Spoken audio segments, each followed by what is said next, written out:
A black man checks into Atlanta's most prestigious hotel, only to have his reservation lost and security called when he refuses to back down. Beaten and thrown into the rain, he's dismissed by staff who see only someone powerless, someone easy to erase.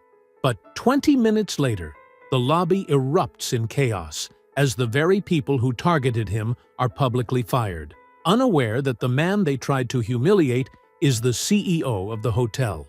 In a single night, arrogance meets justice, and the truth cannot be denied. Before we go any further, comment where in the world you are watching from, and make sure to subscribe because tomorrow's story is one you don't want to miss.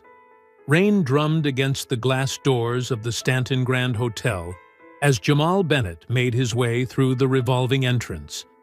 His leather shoes clicked purposefully across the polished marble floor, the sound echoing through the grand lobby with its crystal chandeliers and gilded mirrors. The brown leather jacket he wore was barely dampened. He'd timed his dash from the car perfectly. Rolling his carry-on bag behind him, Jamal approached the front desk with the confidence of someone who'd stayed at luxury hotels countless times before. The gleaming brass name tag on the clerk's blazer read, Chloe Parker. She looked up from her computer screen, her practiced smile faltering slightly as she took in his appearance. "Welcome to the Stanton Grand. How may I assist you today?" Her tone was crisp, professional, but held none of the warmth she'd shown to the elderly white couple who'd just finished checking in ahead of him. "Good afternoon. I have a reservation for the penthouse suite under Bennett." Jamal's voice was steady and clear, carrying just enough across the marble expanse to be heard by nearby guests without seeming aggressive. Chloe's fingers moved across her keyboard with exaggerated precision. Her brow furrowed as she stared at the screen. "I'm not seeing anything under that name. Are you certain you have the correct hotel?" From the corner of his eye, Jamal noticed a tall man in an expensive suit watching from near the concierge desk. The night manager's badge identified him as Blake Stevens, and his stance suggested barely contained suspicion. "Yes, I'm certain. Please check again. Jamal Bennett." The reservation was confirmed last week. Jamal maintained his pleasant expression, though he recognized the familiar dance beginning to unfold. Chloe's lips pressed into a thin line. "Sir, I've checked thoroughly. There's nothing here." Jamal reached into his jacket's inner pocket and removed his ID along with a printed copy of his reservation confirmation. "Here's my identification and booking details. Would you mind double-checking using the confirmation number?" The manager, Blake, began moving toward them with measured steps. Each click of his shoes against the marble floor seemed to raise the tension in the air. Nearby guests were beginning to take notice, some pausing their conversations to watch the scene unfold. Jamal calmly pulled out a small black notebook and pen from his briefcase. "While you're verifying that, could you please provide me with your full name and employee number? Standard procedure, I'm sure you understand." Chloe's professional mask slipped further. "Sir, that won't be necessary. As I've stated, there's no reservation." "Actually, it is necessary," Jamal replied, his voice remaining steady as he began writing. "I'd also like a copy of the hotel's guest policies and the name of your general manager." Blake inserted himself into the conversation, positioning himself slightly in front of Chloe. "Is there a problem here?" "No problem at all," Jamal responded, turning a fresh page in his notebook. "I'm simply requesting verification of my reservation and following standard documentation procedures." "And you are?" "Blake Stevens, night manager." The words came out clipped and cold. "Sir, if you don't have a valid reservation, I'll have to ask you to leave." Jamal continued writing, his pen moving smoothly across the paper. "Mr. Stevens, I understand protocol. I'm simply requesting proper verification of my booking and documentation of this interaction. Would you mind spelling your last name for my records?" Several guests had stopped pretending not to watch. A young couple near the elevator whispered to each other, while an older businessman frowned disapprovingly at the staff's behavior. "This is private property," Blake said, his voice dropping to a harsh whisper. "We have the right to refuse service." "Of course you do," Jamal agreed pleasantly, still writing. "I'd like the specific reason for refusal in writing, please, along with a copy of your guest policies regarding reservation verification procedures." Chloe's fingers had stopped moving on the keyboard entirely. She looked between Blake and Jamal, her discomfort evident.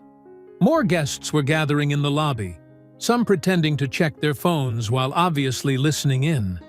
Jamal smiled warmly at a family walking past, then returned his attention to his notebook. "I'll also need the contact information for your corporate offices, please. Just standard procedure, you understand?" The tension in Blake's jaw was visible now. "Sir, if you continue to harass my staff, documentation isn't harassment, Mr. Stevens," Jamal interrupted smoothly, turning another page. "I'm simply creating a record of our interaction. Now, about those policies." The lobby had grown quieter, the usual bustling atmosphere replaced by the sound of Jamal's pen scratching against paper and the distant hum of the air conditioning. Every word, every movement, every micro-expression was being carefully noted in his small black notebook, while the staff's frustration mounted visibly with each passing moment. Chloe's fingers drummed against the polished desk, her professional demeanor cracking further with each passing second. Her eyes darted to Blake, then back to Jamal, who continued making careful notes in his book. Under her breath, just loud enough for Jamal to hear, she muttered a racial slur that made several nearby guests gasp. Jamal's pen paused mid-sentence. He looked up slowly, his expression unchanged. "I'm sorry, Ms. Parker, could you repeat that? I want to make sure I quote you accurately in my documentation." The color drained from Chloe's face. A woman waiting in line behind Jamal covered her mouth in shock. An elderly man shook his head in disgust. "I didn't say anything," Chloe snapped, her voice shaking slightly. "You're hearing things." "Actually," said a woman in a business suit standing nearby, "I heard it quite clearly." She stepped forward, pulling out her own phone. "And I'd be happy to provide a statement." Jamal nodded appreciatively to the woman before turning back to the desk. "I'd like to speak with your general manager or guest relations representative now, please." Blake moved closer, placing both hands on the counter and leaning forward. His expensive suit couldn't hide the tension in his shoulders. "The general manager isn't available, and you're becoming disruptive." "Documenting discriminatory behavior isn't disruption, Mr. Stevens," Jamal replied, his voice steady. "It's my right as a guest, or potential guest, to request proper service and documentation." Blake's hand moved to his lapel, pressing a small button. Within moments, 3 security guards appeared from different corners of the lobby. Hank Murphy, the head of security, led the group, his former police officer's stance obvious in his rigid posture. Troy and Lester flanked him, both moving with practiced intimidation. The lobby grew quieter as the guards approached. Phones appeared in guests' hands, some openly recording now. A young mother pulled her children closer to her side, watching with worried eyes. "Is there a problem here?" Hank asked, his hand resting casually on his belt near his taser. "No problem," Jamal answered before Blake could speak. "I'm simply requesting verification of my reservation and proper documentation of this interaction." He turned a fresh page in his notebook. "And you gentlemen are—" Hank's jaw tightened. "Head of Security Murphy. These are Officers Troy and Lester. Sir, if you're not a registered guest, you need to leave." "I'm attempting to verify my registration now," Jamal said calmly, noting down their names. "As I've been explaining to Mr. Stevens and Ms. Parker, I have a confirmed reservation that they seem unable to locate." I'm simply requesting they follow standard procedure to resolve this situation. The security guards positioned themselves in a wall beside Jamal, their presence impossible to ignore. Troy shifted his weight, making his heavy boots squeak against the marble floor. Lester crossed his arms, his security badge catching the light from the chandeliers above. Once again, Jamal continued, his voice carrying clearly across the now silent lobby, I'm requesting that you double-check my reservation under Bennett, Jamal Bennett. I'm also requesting written documentation of any reason for service refusal, along with copies of relevant guest policies. Blake and Chloe exchanged looks, their mockery barely concealed. Chloe's lips curled into a smirk as she deliberately pushed her keyboard away. Sir, as we've stated, there's nothing here for you. The crowd in the lobby had grown. Business travelers paused with their luggage, phones discreetly recording. Hotel staff hovered at the edges of the scene, some looking uncomfortable, others watching with obvious concern. Mr. Murphy, Jamal said, addressing the head of security while continuing to write, I'd like to confirm that you're aware I'm simply requesting standard customer service and documentation. Nothing more, nothing less. Hank shifted his stance, moving slightly closer. Sir, when hotel staff asks you to leave, I understand property rights, Jamal interrupted smoothly. I also understand discrimination laws. Now, would you mind spelling your last name for my records? The tension in the lobby was palpable. A bellhop dropped a bag, the thud echoing through the space like a thunderclap. Someone's child asked, too loudly, Mommy, why are those men being mean to that guy? Blake's face had turned an interesting shade of red. This is your final warning. Leave now or what, Mr. Stevens? Jamal asked, his pen never stopping its steady documentation. Please, be specific. I want to quote you accurately. More phones appeared among the gathered crowd. A businessman in an expensive suit stepped forward, clearly about to intervene. The security guards adjusted their positions, creating an even tighter wall around Jamal, who continued writing in his notebook with deliberate calm. I'm still waiting for verification of my reservation, Jamal said clearly, his voice carrying to every corner of the hushed lobby. And I'm still requesting fair, documented service. That's all. The tension in the lobby crackled like static before a storm. Hank Murphy's boots squeaked against the marble floor as he took another step toward Jamal. Troy and Lester moved in sync, creating a triangle around their target. The crowd held its collective breath, phones raised high, capturing every moment. Last chance, Hank growled, his hand now gripping his belt. Put the notebook away and leave. Jamal kept writing, his pen steady despite the growing threat. I'm documenting your names and actions, gentlemen. Please maintain a professional distance. A vein pulsed in Hank's temple. Without warning, he lunged forward, shoving Jamal hard in the chest. The notebook slipped from Jamal's hands, skidding across the polished floor. Several guests gasped.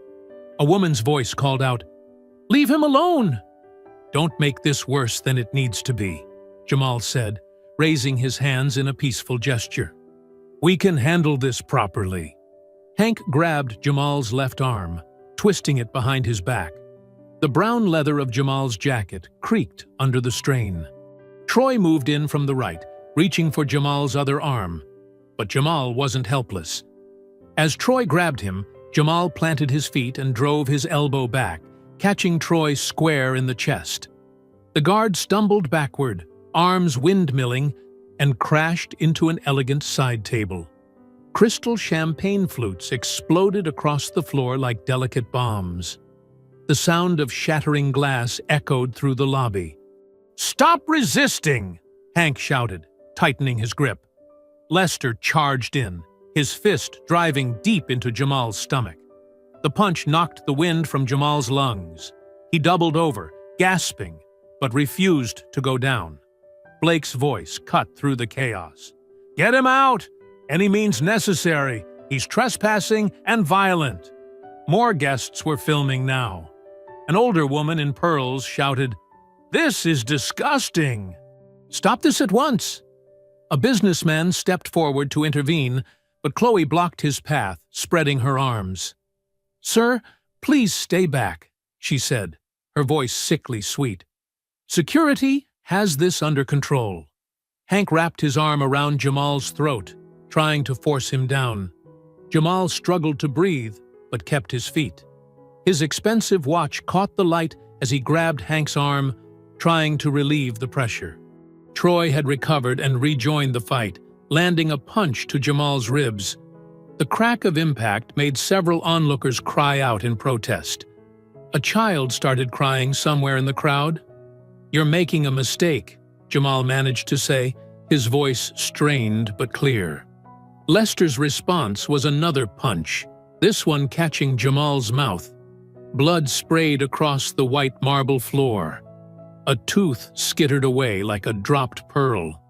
"Look at the cameras!" a woman shouted, waving her phone. "We're all recording this." Blake stepped forward, straightening his tie. "This man is trespassing and became violent when asked to leave. Security is following protocol." A teenage girl's voice cut through the chaos. "That's a lie. He was just writing in his notebook." Hank tightened his chokehold. Jamal's face was turning red, but his eyes never left Blake's face. Even now, being beaten and choked, something in his expression made Blake step back. The crowd parted, a mix of horror and outrage on their faces. Phones followed Jamal's journey, recording every grunt, every drop of blood, every scuff mark left on the floor. "You won't get away with this," someone called out. Chloe's laugh was sharp and nervous. "He's the one who'll be in trouble. Did you see him attack our security?" But the crowd had seen everything. They'd seen the notebook, the calm requests, the first shove. Their phones had captured it all. Jamal's feet found purchase on the floor one last time. Despite the blood, despite the chokehold, despite the pain clearly written across his face, he managed to stand straight. His torn jacket hung from his shoulders like battle damage, but his dignity remained intact. "Remember this moment," he said, his voice carrying across the lobby. Blood stained his teeth, but his words were clear. Lightning flashed across the sky as he turned away from the hotel, limping toward the payphone he could see glowing at the corner. Each step sent fresh waves of pain through his body, but he refused to show weakness. His shoes squelched with water, his clothes hung heavy and wet, but his spine remained straight. The payphone stood like a beacon in the rain, promising connection, promising revenge. Jamal's fingers trembled as he reached for it, blood and rain dripping from his split lip onto the metal surface. The rain drummed against the payphone booth as Jamal's trembling fingers dialed the familiar number. Blood from his split lip dripped onto the keypad, mixing with rainwater. His ribs screamed in protest as he leaned against the scratched plastic wall, waiting for the connection. "Valerie Kim speaking," came the crisp, professional voice. "It's time," Jamal said, his words slightly slurred from his swollen lip. "Are we ready?" There was a brief pause, then the sound of papers shuffling. "All documents are signed and filed. The acquisition was completed an hour ago. You officially own the parent company and all its properties, including the Stanton Grand." Her voice hardened. "What happened? You sound injured." "They showed their true colors," Jamal replied, touching his split lip gingerly. "Send the team. Now." "Already dispatching them. The lawyers are 5 minutes out. Our security detail is closer." Valerie's typing echoed through the line. "Should I call medical?" "No time. Just get them here." Jamal hung up, stepping back into the downpour. He used the reflection in a nearby store window to assess the damage. His face was a mess of blood and bruises, his expensive suit ruined. The brown leather jacket, a gift from his mother, hung in tatters. Using rainwater and his handkerchief, he cleaned his face as best he could, straightened his tie, and smoothed back his wet hair. 2 black SUVs screeched around the corner, followed by a sleek town car. They pulled up to the curb where Jamal waited, their headlights cutting through the rain. Professional security personnel emerged first, all wearing dark suits and earpieces, a stark contrast to the thugs inside. Marcus, the head of Jamal's new security team, approached with an umbrella. "Sir, are you all right?" His eyes narrowed at Jamal's injuries. "I'm fine," Jamal said, standing straighter despite the pain. "Let's finish this." The town car's door opened, and 3 lawyers stepped out, carrying leather briefcases. They flanked Jamal as he marched toward the hotel entrance, a formation of justice approaching its target. Through the revolving doors, Jamal strode into the lobby he'd been dragged from minutes before. Guests gasped at his return, phones rising again to record. Blake and Chloe stood frozen behind the desk, their smug expressions melting into confusion at the sight of the professional entourage. Hank moved to intercept them, hand reaching for his baton. "I thought we told you." Marcus stepped forward, his security team spreading out. "Touch him, and you'll be charged with assault." His voice was ice-cold, professional. "Stand down." Blake found his voice, though it quivered slightly. "This is private property. You can't just—" "Actually," Jamal's lead lawyer interrupted, opening his briefcase. "This property now belongs to Mr. Bennett." He produced a stack of documents. "As of 45 minutes ago, Mr. Bennett is the majority owner of Stanton Hotels International and all its subsidiaries, including this establishment." The lobby fell silent. Chloe's phone slipped from her fingers, clattering on the marble desk. Blake's face drained of color. Hank's hand fell away from his baton. Jamal stepped forward, his voice carrying across the stunned crowd. "Blake Stevens, Chloe Parker, Henry Murphy, Troy Davidson, and Lester Williams, you are all terminated for cause, effective immediately." He turned to Marcus. "Please escort them from the premises. Their personal belongings will be shipped to them." "You can't," Blake sputtered, but Jamal cut him off. "I can, and I am. Your behavior tonight was recorded by multiple witnesses. Assault, discrimination, destruction of property." Jamal's eyes were steel. "You're lucky I'm only firing you. Now get out." Marcus's team moved in, professionally, but firmly guiding the former employees toward the door. Chloe burst into tears, her earlier cruelty replaced by panic. Blake tried to argue but was silenced by the sight of his termination papers. Hank, Troy, and Lester were escorted out first, their security badges and keys confiscated. The same doors they'd thrown Jamal through now closed behind them, a fitting symmetry to their downfall. The lobby had transformed into an arena of whispers and wide eyes. Guests who had watched Jamal's beating now witnessed his triumph. Some looked ashamed, others impressed, all of them stunned by the reversal of power. From the back of the lobby, an older black woman in a housekeeper's uniform caught Jamal's attention. Marcy Johnson had worked at the Stanton Grand for 30 years, enduring countless indignities in silence. Her eyes met Jamal's, shining with unshed tears of gratitude and recognition. She gave him a small nod, one that carried the weight of decades of waiting for this moment. Blake, the last to be escorted out, turned at the revolving door. "You'll regret this," he spat. "You don't know who you're dealing with." Jamal stood at the center of his lobby, blood still drying on his lip, rain still dripping from his torn jacket.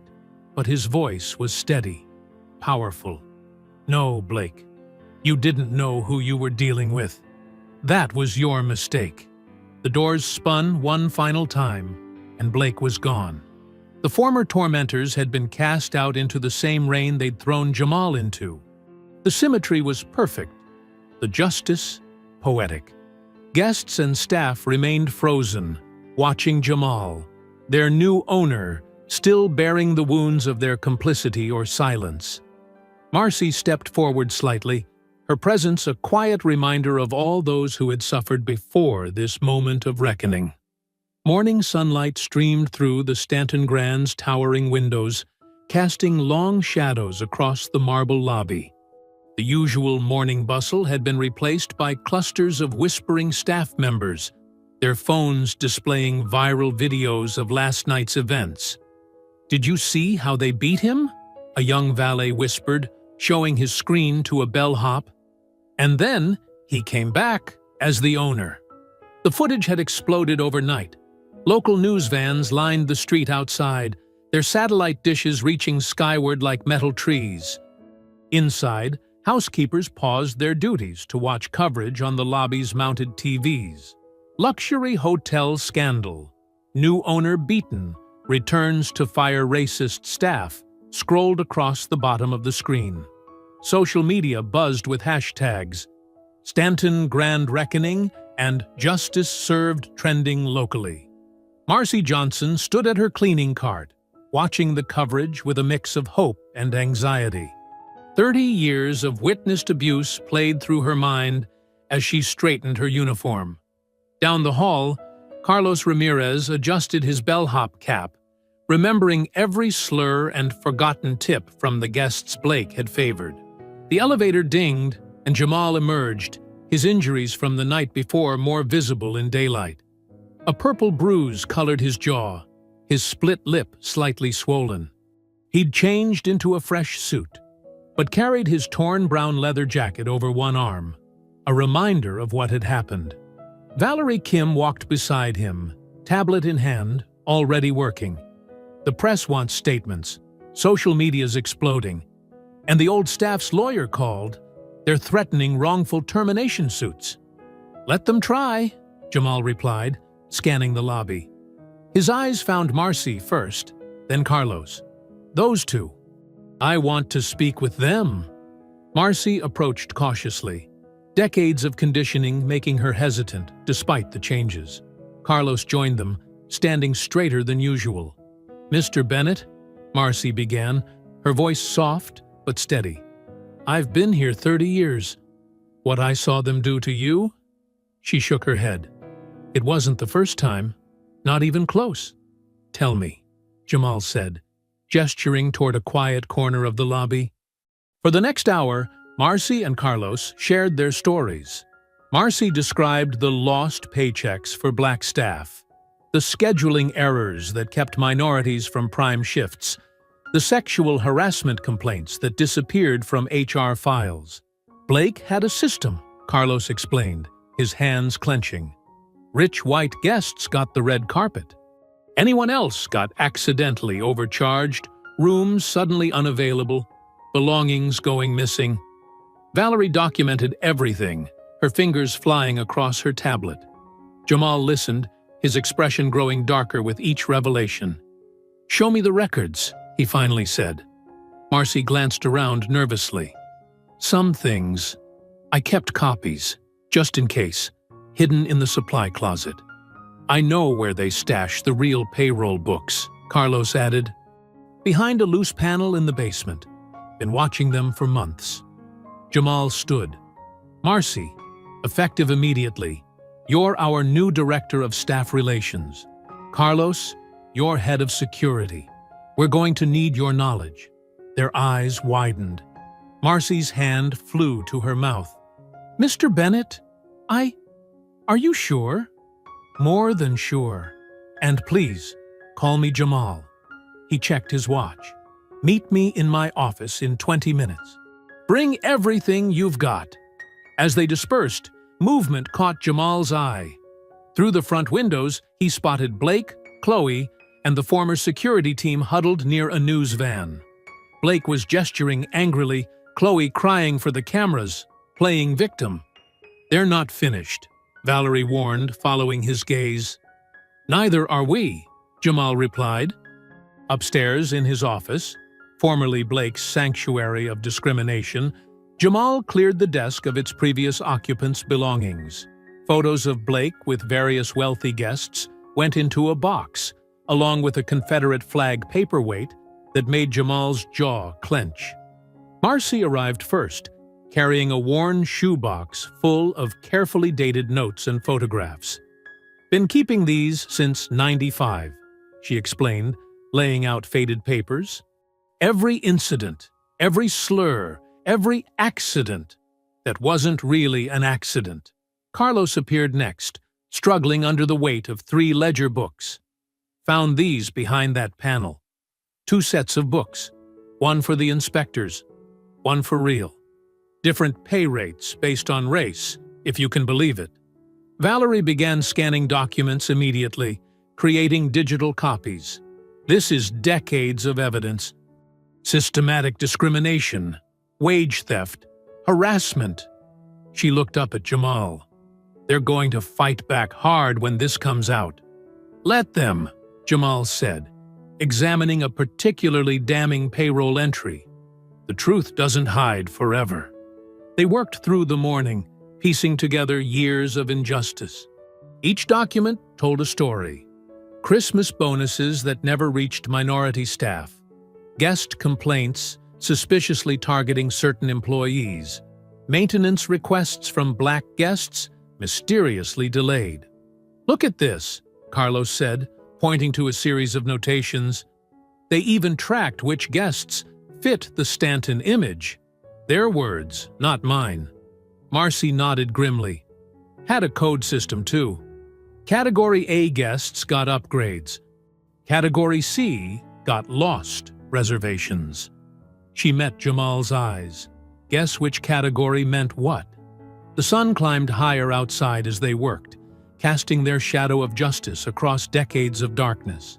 In the lobby below, staff whispered about changes already visible. Marcy in professional clothes instead of her uniform, Carlos directing security instead of carrying bags. A new day had dawned at the Stanton Grand, and with it, the promise of long-overdue change. Twilight settled over Atlanta as a black Mercedes pulled up to the Piedmont Club, its tinted windows reflecting the warm glow of gas lamps. Chester Rawlins stepped out, his silver hair immaculate, Italian leather shoes clicking against cobblestones. The doorman nodded deferentially, recognizing the man who'd been a fixture of Atlanta's elite for 4 decades. Inside, the private dining room smelled of aged leather and Cuban cigars. The Whisper Circle, 12 of Atlanta's most influential businessmen, sat around a mahogany table, their faces illuminated by crystal chandeliers. Ice clinked in tumblers of bourbon as Chester took his seat at the head of the table. "Gentlemen," Chester began, his voice carrying the smooth authority of old money, "we have a situation at the Stanton Grand." He loosened his tie slightly, the only visible sign of his fury. "Some upstart thinks he can waltz in and change the natural order of things." Felix Morrison, Chester's right-hand man, distributed tablets showing the viral videos of Jamal's confrontation and triumphant return. The men watched, their expressions darkening. "This Bennett character," Chester continued, "bought the hotel through shell companies, slipped right past our radar." He took a measured sip of bourbon. "Now he's firing good people, our people, and promoting the help above their station." William Blackwood, a media mogul, cleared his throat. "My stations can spin this, paint him as an aggressive outsider, maybe suggest some criminal connections." He smiled thinly. "Amazing what selective editing can do." "Already handled," Felix interjected, tapping his tablet. "I've got edited footage ready to go. Shows Bennett attacking security unprovoked, makes him look unhinged." The screen displayed carefully cropped clips, removing the guard's initial assault. Chester nodded approvingly. "Good, but we need more pressure. Richard, your construction unions. I want picket lines by morning. Marcus, your restaurants need to cancel their contracts with the hotel kitchen." The men scribbled notes, decades of backroom dealings making this familiar territory. They'd crushed other outsiders before, maintaining their grip on Atlanta's business community through a careful balance of public pressure and private threats. "What about legal angles?" asked James Patterson, senior partner at the city's largest law firm. "We could file harassment suits on behalf of the fired employees, tie him up in court, drain his resources." Chester's eyes glinted. "Do it. And make sure Judge Thompson gets the cases. He owes me several favors." He turned to Felix. "I want everything on Bennett. Where he came from, who he knows, what skeletons he's hiding. Everyone has something to hide." Felix pulled out a preliminary report. "Already started, sir. He grew up poor in South Atlanta, worked his way through college, built a tech company, sold it for millions. Clean record, but—" He smiled coldly. "We'll find something. Everyone's got dirt. It's just a matter of how deep we need to dig." The room hummed with malicious energy as plans took shape. Harold Winston, who owned half the city's commercial real estate, proposed calling in loans on any business connected to Bennett. Thomas Green, head of the Chamber of Commerce, suggested a whisper campaign questioning the hotel's safety under new management. "Remember," Chester said, refilling glasses, "we're not just protecting the Stanton. This is about precedent. If Bennett succeeds, others will follow. Our way of life depends on maintaining proper boundaries." Murmurs of agreement circled the table. These men had spent generations building their power structure, and they wouldn't let it crumble without a fight. As midnight approached, Chester stood by the window, watching the city lights. Felix joined him, tablet in hand. "First protesters will arrive at 7 a.m. We've got people from 3 different groups, some focusing on employee rights, others on hotel safety. Media's already booked." Through the glass, they could see the Stanton Grand's illuminated facade in the distance. Chester's reflection showed a hint of a sneer. "Make sure our people get good footage. Crying employees, angry customers, the works." "What about Marcy and Carlos?" Felix asked. "The ones Bennett promoted?" Chester's expression hardened. "Find their pressure points. Everyone has family, debts, secrets. Make them regret choosing the wrong side." The other members began gathering their coats, plans set in motion. Each had their role: media manipulation, legal harassment, economic pressure, and social ostracism. It was a playbook they'd refined over decades of maintaining control. "One more thing," Chester called out as they prepared to leave. "Anyone doing business with Bennett or the hotel is doing business with none of us. Make that very clear to your contacts." The men nodded grimly. In Atlanta's business community, such threats carried weight. Contracts would be canceled, partnerships dissolved, doors closed. As the room emptied, Chester remained at the window, Felix at his side. "Sir," Felix said quietly, "what if we can't find anything on Bennett?" Chester turned, his face cast in shadow. "Then we create something. I didn't spend 40 years building this city's proper order to watch it destroyed by some outsider with delusions of equality." Outside, the first hints of dawn began creeping over Atlanta's skyline. In a few hours, the carefully orchestrated chaos would begin at the Stanton Grand's doors. Chester Rollins allowed himself a small smile, confident in the power of the system he'd helped build. Felix checked his phone one last time. "First wave of protesters is mobilizing, sir. They'll be in position before the morning news crews arrive." Dawn crept over Atlanta, painting the Stanton Grand's marble facade in soft pink light. Jamal stood at his penthouse window, phone in hand, watching the growing crowd below. Signs bobbed in the morning air. "Save our jobs," "Dangerous management," and worse. Some with racial slurs barely concealed in clever wordplay. His phone buzzed. Another news alert. The Atlanta Business Chronicle's headline glared up at him. "Hostile takeover at historic hotel. Staff alleges violence, discrimination."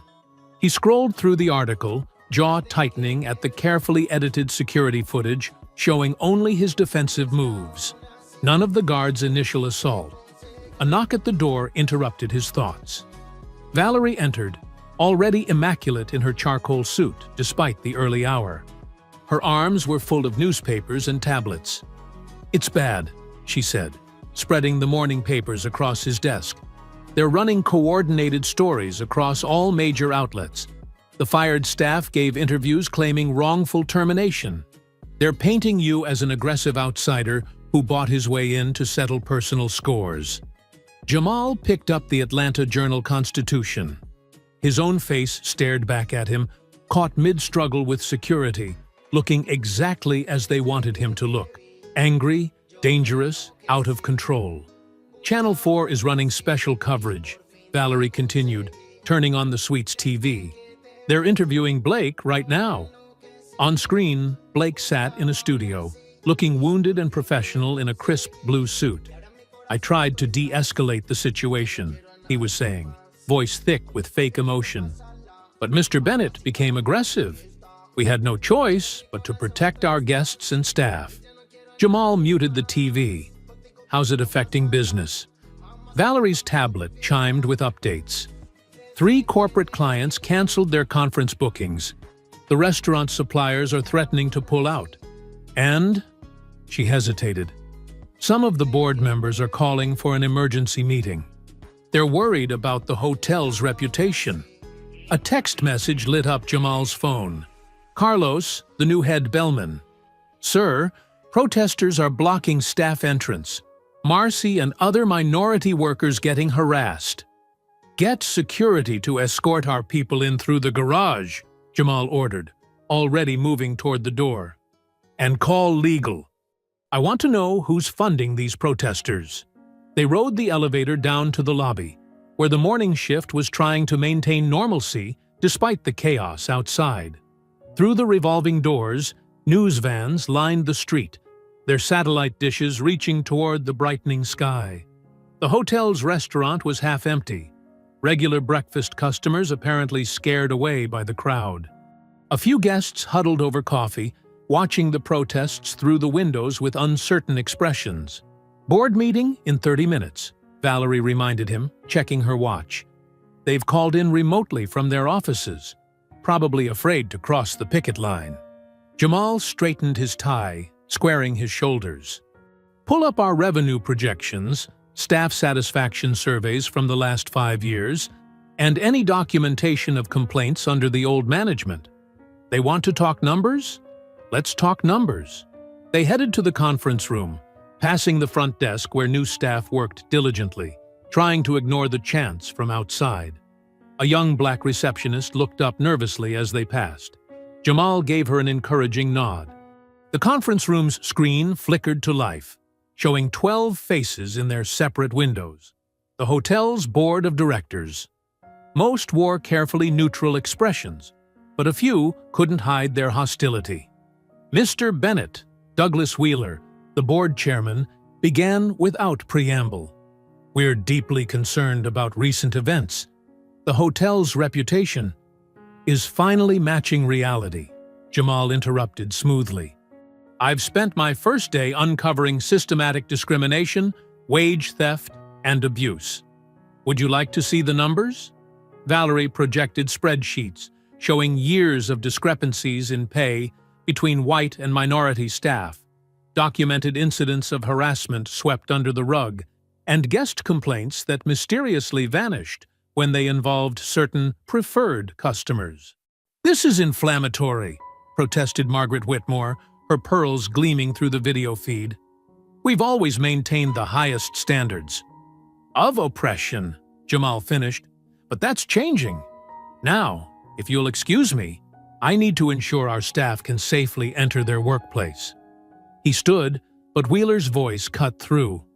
"Mr. Bennett, if you continue this crusade, we may need to reevaluate your position." "Reevaluate all you want," Jamal replied calmly. "I own controlling interest. You can't remove me without cause, and I have documentation of every decision." Leaving the board members sputtering, he headed for his office. Marcy was waiting outside, her usual confident posture slightly wilted. "Mr. Bennett," she said quietly, glancing around. "Got a minute?" Inside his office, Marcy pulled a worn leather ledger from her bag. "Been keeping records for 20 years, she explained, opening it to reveal neat columns of dates, incidents, and names. Wage theft, discrimination, times they made us work off the clock. Got more hidden away too, photos, security footage they thought they deleted, letters from fired workers." Jamal leafed through the pages, each one a carefully documented testament to years of abuse. "This is exactly what we need, Marcy. Why didn't you come forward before?" She gave him a knowing look. Who would have listened? But now, she patted the ledger. "Now, maybe someone will hear us." Through the window, they could still hear the protesters, but their chants seemed less threatening now. Jamal carefully closed the ledger, this small book of secrets that might help turn the tide. The basement of the Stanton Grand Hotel felt like stepping into another era. Jamal led the way down the narrow concrete stairs, his phone's flashlight beam cutting through decades of dust. Behind him, Marcy clutched her ledger close, while Carlos and Valerie followed with their own lights. "Watch that third step," Marcy warned, her voice echoing slightly. "It's been loose since I started here 20 years ago." The air grew thicker as they descended, heavy with the musty smell of old paper and forgotten secrets. At the bottom, a maze of metal shelving stretched into the shadows, packed with boxes, files, and equipment from every decade of the hotel's history. "The old records should be in Section D," Marcy said, pointing left. "That's where they kept everything before computers. Mr. Harrison, he was manager back in the 90s, he was paranoid about keeping paper copies." They split up, each taking a row. Jamal's leather shoes left prints in the dust as he moved between shelves, examining faded labels. The beam of his light caught something, a box marked Personnel, Confidential, 1985-1995. "Over here," he called. The others gathered around as he lifted the lid. Inside, hundreds of personnel files lay in neat rows, many marked with red stamps. "Terminated," or "Special handling required." Valerie pulled out a stack, her face grim in the artificial light. "Look at these termination reasons. Attitude problems, guest complaints, failure to maintain standards, but only in files for minority staff." Carlos whistled softly, opening another box. "Check this out." He held up a yellowed envelope, thick with cash. More envelopes filled the box, each dated and labeled with initials. "Hush money?" "Keep looking," Jamal urged, moving deeper into the archive. His light swept across old furniture, broken luggage, and finally, a massive metal file cabinet, its surface scarred but solid. A heavy padlock secured the drawers. "That's it," Marcy breathed. "The special cabinet. Only managers had access. They'd go down here late at night sometimes, when they thought no one was watching." Carlos examined the lock. "It's electronic, probably from the early 2000s. Should be a keypad hidden somewhere." His fingers found a small panel that slid aside, revealing numbered buttons. "Any ideas on the code?" Marcy flipped through her ledger. "Try 1928. That's when the hotel opened." "Nothing." "Wait," Valerie said. "The old security system used the hotel's tax ID number. Maybe—" She punched in 6 digits. The lock clicked open. Inside, the drawers were packed with more envelopes, but also photographs, written statements, and small notebooks filled with dates and dollar amounts. Jamal picked up one notebook, its pages covered in neat handwriting, detailing payments to police, judges, and city officials. "This goes way beyond discrimination," Valerie murmured, photographing pages with her phone. "This is systematic corruption." A distant rumble made them all look up. "Just the subway," Carlos assured them. "But there's something else we should check. Follow me." He led them through a narrow passage to a small room, humming with old computer equipment. Dust-covered servers lined the walls, their status lights still blinking after all these years. "The old security system," Carlos explained. "They upgraded the cameras upstairs, but never bothered to clear these drives. Everything's still here, every hallway, every office, every backroom conversation they thought was private." Valerie's eyes lit up. "How far back?" "At least 5 years, maybe more." Carlos tapped a few keys on an ancient keyboard. Screens flickered to life, showing timestamp after timestamp of archived footage. "We'll need to take these," Jamal decided. "Can you get them out safely?" Carlos nodded, already disconnecting drives. "They're just standard hard drives in a fancy case. I can have them running in Valerie's office in an hour." They worked quickly, carefully removing the drives while Marcy and Jamal gathered the most damning papers from the filing cabinet. The basement's silence felt heavier now, as if the weight of all these secrets was pressing down on them. Valerie checked her watch. "Almost midnight. We should go before the night shift gets suspicious." They packed everything into cardboard boxes, trying not to disturb too much dust. As they climbed the stairs, Marcy paused, looking back at the darkness below. 20 years, she said softly. 20 years of watching them hurt people, thinking they'd never have to answer for it. Now, maybe they will. Back upstairs, the hotel was quiet, most guests asleep. A few late-night workers nodded to Jamal as they passed, carrying their boxes toward Valerie's office. The protesters were gone, but their signs lay scattered across the sidewalk outside, visible through the lobby's tall windows. Valerie's office was a corner space on the mezzanine level, modern and efficient like its occupant. She cleared space on her desk while Carlos set up the drives, connecting them to her computer system. "This will take time," she said, watching file names scroll across her screen. "Days, maybe weeks to go through everything. But if what we saw downstairs is any indication, take as long as you need," Jamal replied. "Do it right. Document everything." He looked at his small team, Valerie intent at her computer, Carlos checking connections, Marcy still holding her precious ledger. They thought they buried their secrets so deep no one would ever find them. They were wrong. The Stanton Grand's grand ballroom sparkled under crystal chandeliers, transformed for the New Era celebration. Black and gold decorations adorned every table, and the sound of jazz filled the air. Jamal, wearing a perfectly tailored black suit, stood near the entrance, greeting guests with genuine warmth. "Looking sharp, Mr. Bennett," Carlos said, now dressed in his new head of security uniform, complete with a polished badge. He monitored the room with professional attention, a far cry from the thuggish presence of his predecessors. Marcy, elegant in a deep purple dress, directed her newly promoted staff with quiet confidence. She'd helped organize the event, insisting on highlighting long-ignored employees. Photos of staff members, past and present, lined the walls, telling stories of dedication, despite decades of discrimination.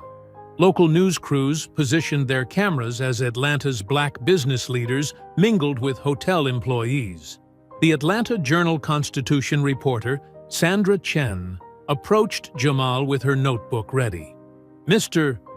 Bennett, how does it feel seeing such transformation in just a few days?" she asked, gesturing to the diverse crowd. Jamal smiled, watching Valerie guide a group of journalists through the hotel's new initiatives. "This isn't transformation, it's recognition. These people were always here, always excellent. They just needed someone to see them." The evening progressed like a dream. Kitchen staff received standing ovations for their years of service. Housekeepers were honored with plaques and bonuses. Even some white employees who'd stood against the old regime were recognized for their courage. To the real heroes of the Stanton Grand, Jamal raised his champagne glass during his speech. To every person who endured, who kept their dignity, who never stopped believing in justice. This is your night. Applause thundered through the ballroom. Marcy wiped tears from her eyes as her granddaughter hugged her waist. Carlos stood straighter, pride evident in his bearing. But at precisely 10:45 p.m., everything changed. Two police officers entered through the main doors, their presence immediately drawing attention. They carried thick manila envelopes and wore grim expressions. The music faltered. "Mr. Jamal Bennett?" the taller officer called out. "We have legal documents to serve." The room fell silent as Jamal accepted the envelope. As he read, his face remained carefully neutral, but his hands tightened on the papers. Valerie appeared at his side, reading over his shoulder. Her sharp intake of breath told the crowd everything they needed to know. "Ladies and gentlemen," Jamal announced, his voice steady despite the tension, "please continue enjoying your evening. This is just a minor legal matter that requires my attention." But the damage was done. Whispers spread through the crowd. Phones emerged, capturing the moment. Sandra Chen was already typing furiously on her laptop. In the corner, board member Richard Whitman's phone buzzed. He opened an email, his face paling as he read. He quickly showed it to other board members who huddled together, shooting concerned glances at Jamal. The lawsuit, filed by Chester Rollins and his Whisper Circle, alleged systematic discrimination against white employees and illegal corporate takeover practices. It demanded immediate injunctive relief, in other words, Jamal's removal. Valerie pulled Jamal aside, speaking in urgent whispers. "The timing's not coincidental. They waited until we were most visible, most vulnerable." "Mr. Bennett?"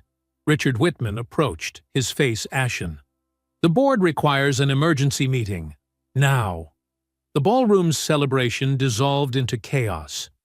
Guests began leaving in groups, phones pressed to their ears. News crews repositioned for better angles of the drama. Marcy gathered her staff close, trying to maintain calm. In the boardroom, the atmosphere was thick with tension.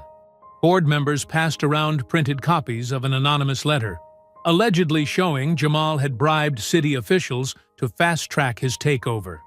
The letterhead was perfect, the signatures convincing.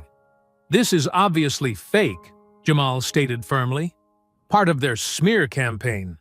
"We can't take that chance," Whitman replied. "The publicity alone could destroy us." "The board has voted. You're suspended pending full investigation." Jamal stood, straightening his jacket. "You're playing right into their hands." "Security will escort you out," another board member said softly, unable to meet Jamal's eyes. "Please don't make this harder than it needs to be." The walk through the hotel felt endless. Interim security guards, hastily hired by the board, flanked Jamal as he moved toward his penthouse to collect his things. Staff members watched from doorways and behind desks, many crying quietly. Carlos had been ordered to stand down, his promotion already reversed. He stood at attention, jaw clenched, as Jamal passed. Marcy pressed her hands together, a prayer or perhaps a gesture of helplessness. In the penthouse, Jamal packed quickly, his movements mechanical. Through the floor-to-ceiling windows, he could see news vans arriving, their lights creating a carnival atmosphere in the street below. "Your car is waiting in the garage," one of the guards said, almost apologetically. Jamal took one last look at the room, at the view of Atlanta he'd fought so hard to claim. Then, surrounded by strangers wearing security uniforms, he walked toward the service elevator, his footsteps echoing in the sudden, terrible silence. The porch light cast a warm glow as Jamal's car pulled into his mother's driveway. The modest one-story house, with its well-tended flower beds and white trim, stood peaceful against the darkening sky. Jamal sat in the driver's seat for a moment, gathering strength before grabbing his small suitcase from the passenger seat.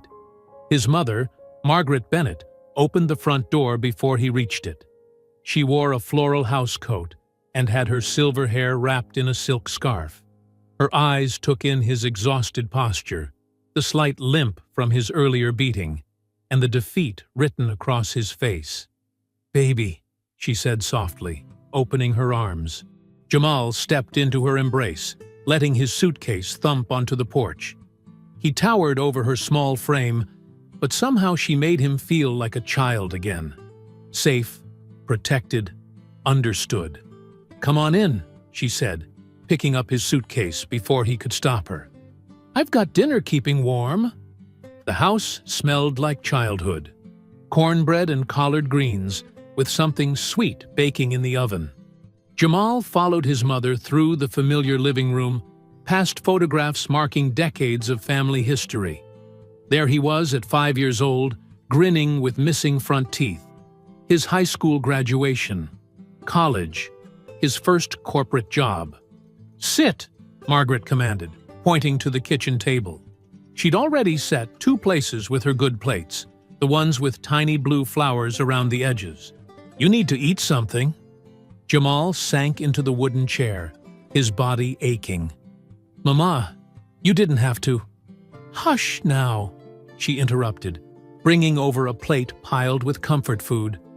A mother knows when her child needs taking care of. They ate in companionable silence for a few minutes. Margaret watched her son pick at his food, noting how his hands trembled slightly. Finally, she set down her fork. "I saw the news," she said quietly. "Those people at that hotel, they're just like the ones your daddy and I dealt with back in the day. Think they can beat us down, make us give up." Jamal pushed a piece of cornbread around his plate. "It's different now, Mama. They're smarter about it. No white hoods or burning crosses, just lawyers and fake evidence and media manipulation." "Same devil, different suit," Margaret replied firmly. "But you listen to me, Jamal Bennett. You remember what you told me when you were 12 years old? After those boys at school tried to make you eat dirt?" Jamal's lips twitched in a small smile. "I remember." "Tell me again," she insisted. "I said I'd never beg anybody to treat me like a human being," Jamal recited.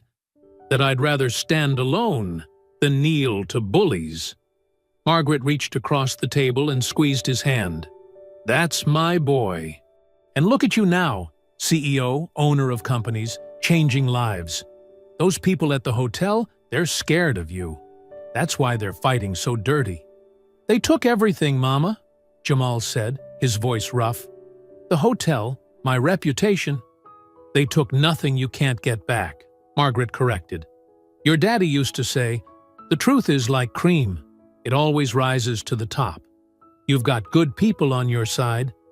That nice lady Marcy called here earlier, checking on you. And that young man, Carlos." Jamal straightened slightly.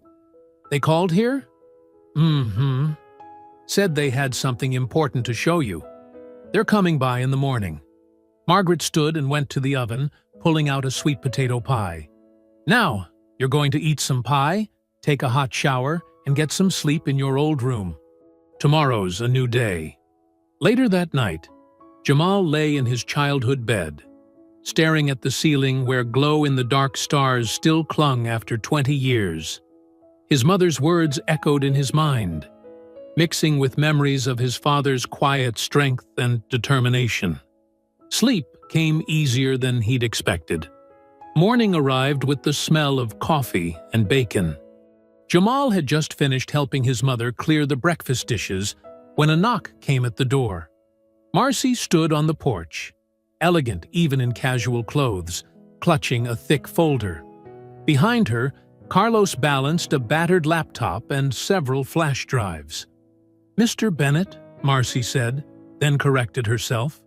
"Jamal, we've been going through everything." Margaret ushered them into the kitchen, immediately offering coffee and remaining pie. "You all sit down and do what you need to do. I'll be in my garden if you need anything." The kitchen table became a command center. Carlos opened the laptop while Marcy spread out documents from her folder. Jamal leaned forward, examining payroll records, maintenance logs, and security reports. The old surveillance system, Carlos explained, typing rapidly. They never wiped it clean when they upgraded. Years of footage, all backed up on these drives. Marcy pointed to specific entries in her ledger. And I kept track of every incident, every slur, every unfair firing. Dates, times, witnesses. 23 years of documentation. Jamal felt energy returning to his tired muscles as he studied the materials. Here was truth, solid and undeniable. Here was ammunition against the lies. The morning sun streamed through his mother's kitchen window, warming the table where they worked. Outside, Margaret's voice carried softly as she sang to her flowers, an old gospel song about triumph over tribulation. Valerie arrived just before noon, carrying her own laptop and several external hard drives. She hugged Jamal tightly before setting up her equipment next to Carlos's computer. The kitchen table groaned under the weight of technology and paperwork. "The Time Vault footage is incredible," Carlos said, typing commands into his laptop. "The old security system recorded everything. Audio, too. They never bothered checking what was stored down there." Jamal leaned forward as the first video began playing. The footage showed the hotel lobby from multiple angles, crystal clear despite its age. There he was, walking in calmly, speaking with Chloe. But now they could hear everything. "Look at this," Valerie said, pointing to the screen. "Before you even approached the desk." She turned up the volume. In the footage, Blake stood behind Chloe, sneering. "Heads up, one of them coming in. You know what to do." Chloe nodded, her pleasant smile already fixed in place. "No reservation found, right? Even if there is one?" "Exactly. Make him leave, or make him snap. Either way, we win." Marcy's hands clenched into fists as she watched. They did this all the time. Set people up to fail, then claimed they were being threatening. Carlos pulled up another clip from earlier that same day. Blake stood with the security team in a back office, rehearsing their story. "If he tries to record anything, we take the phone. Make it look like he attacked first. Hank, you know where to hit so it doesn't show on camera." "My God," Valerie whispered, making notes. "They planned the whole thing." The footage continued, showing the beating from angles the viral videos hadn't captured. The security guards' gleeful expressions as they pummeled Jamal. Blake filming on his phone while laughing. Chloe's voice clear as she called out racial slurs. But the real bombshell came from the Whisper Circle's regular meetings in the hotel's private dining room. The surveillance system had caught everything. Chester Rawlins's voice filled the kitchen, dripping with contempt. "This Bennett character thinks he can just walk in and take over? We've kept this hotel pure for generations. No amount of money changes what he is." They watched as Chester handed out envelopes of cash, instructing members on which city officials to bribe. The camera caught him clearly as he detailed their plan to frame Jamal. "The forged blackmail letter is key," Chester explained to his conspirators. "Make it look like he's been bribing officials all along. The board will have no choice but to remove him." Valerie paused the playback, her face flushed with anger and triumph. "We've got them.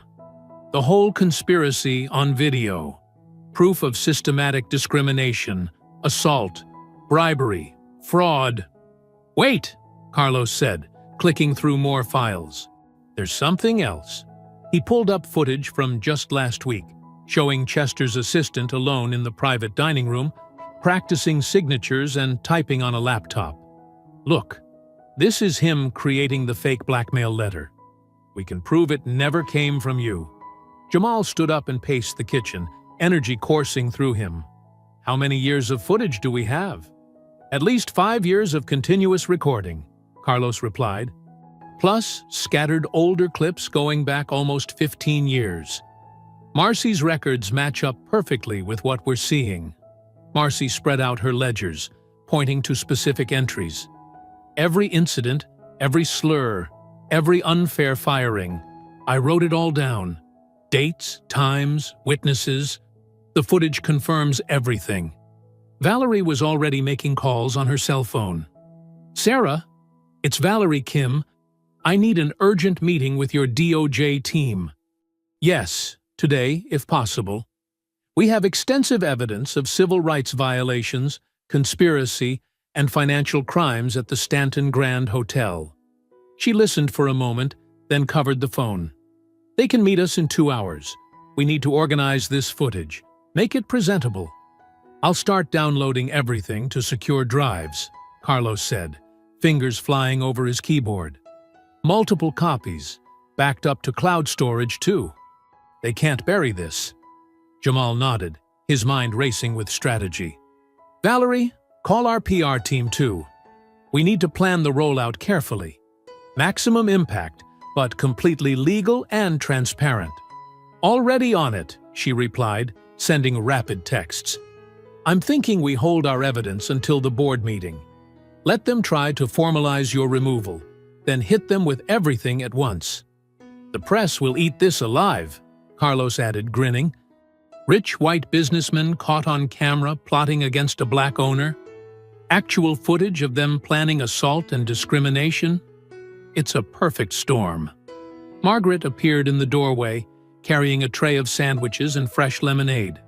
She took in the scene, the intense faces, the damning footage, her son's renewed energy. "Told you the truth would rise up," she said softly, setting down the tray. "Now you all eat something. Can't fight devils on an empty stomach."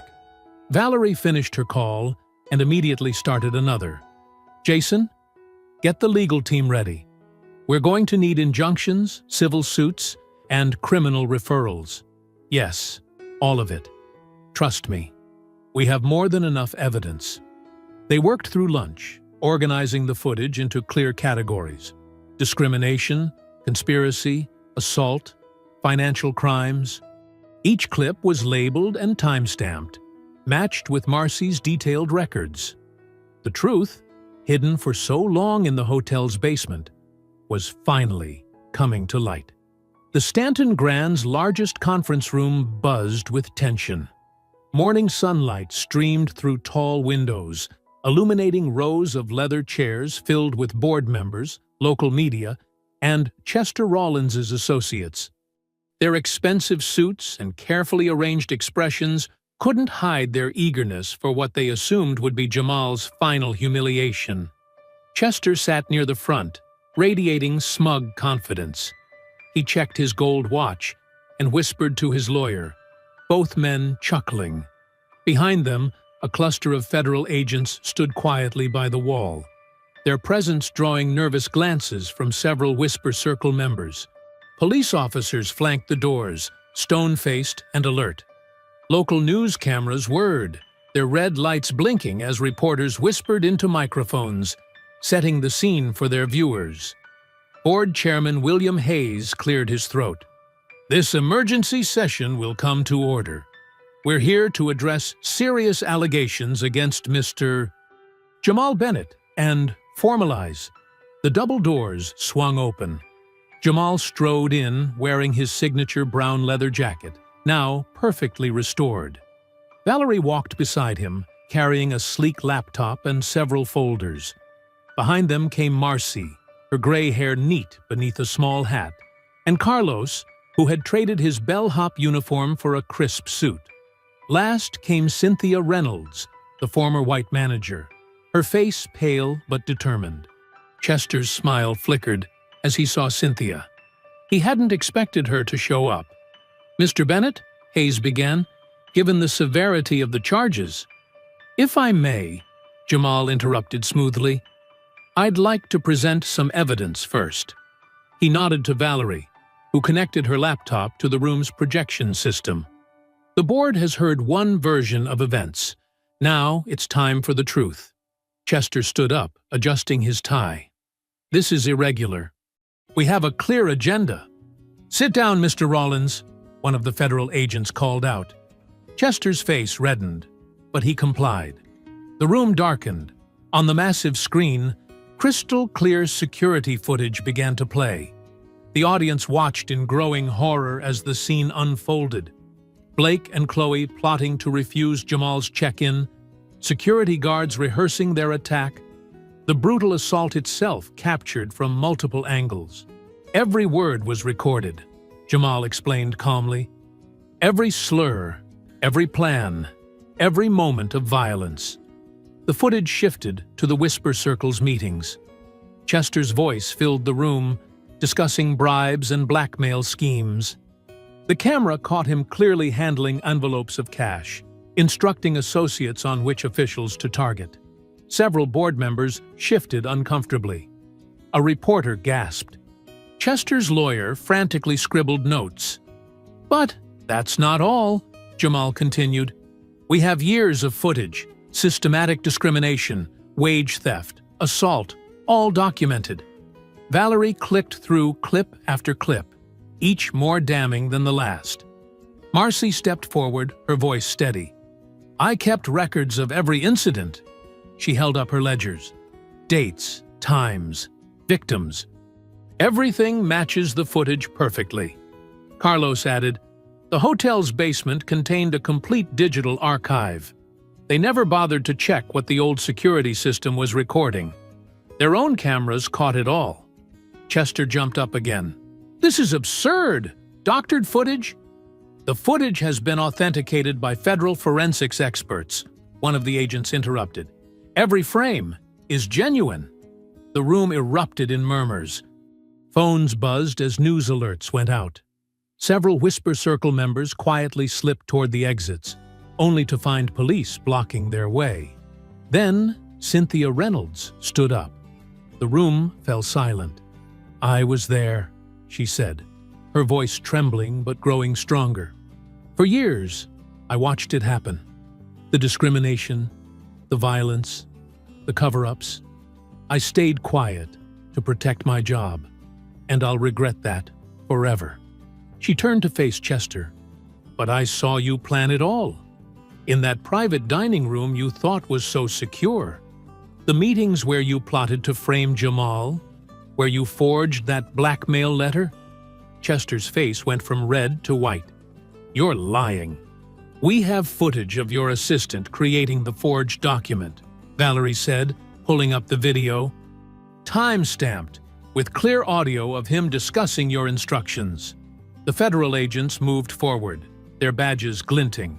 Chester Rawlins, the lead agent announced.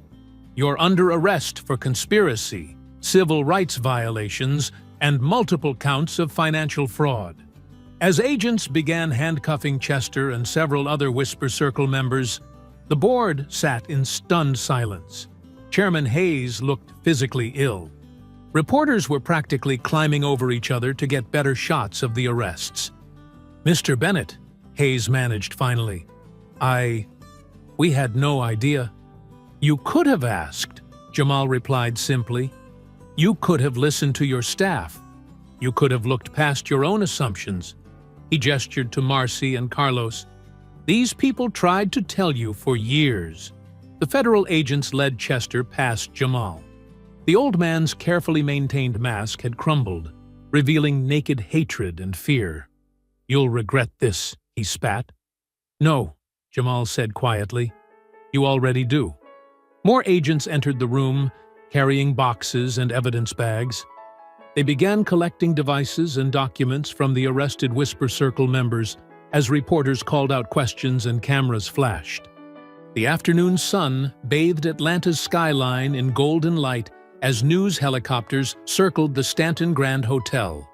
On every street corner, newspaper vendors called out the breaking headlines, Hotel Empire's racist conspiracy exposed, and Whisper Circle silenced. Justice at Stanton Grand.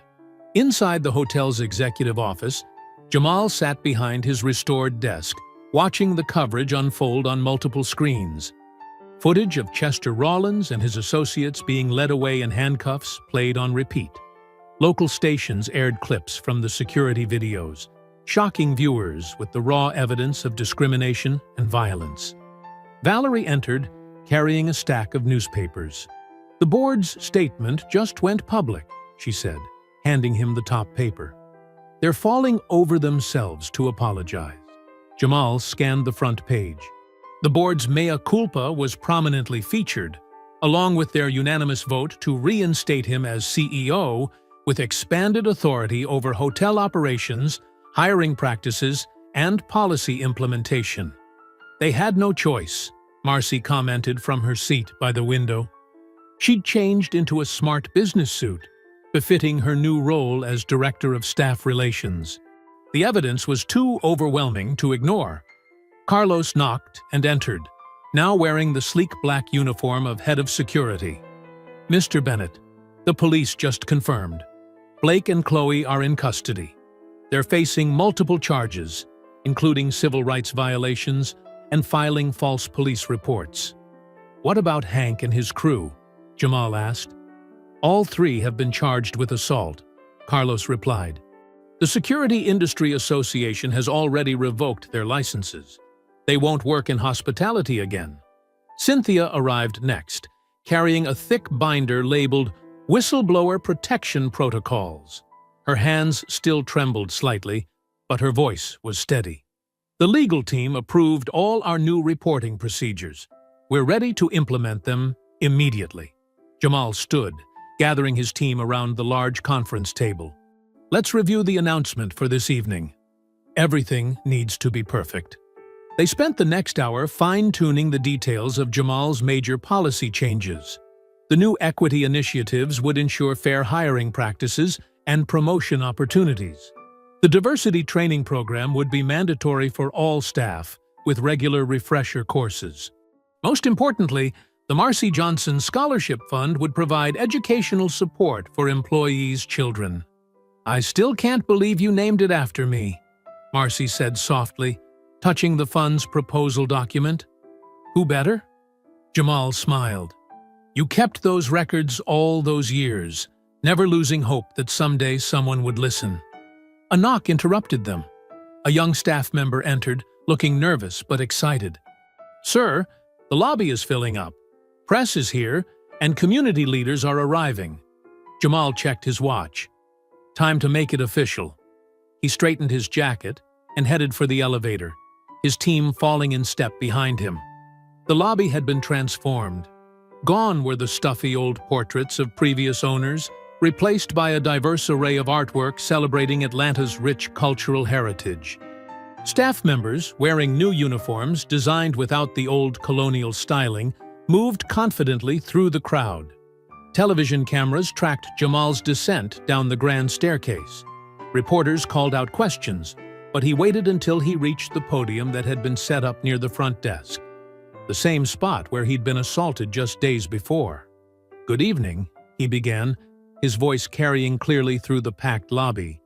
"Today marks more than just a change in leadership at the Stanton Grand.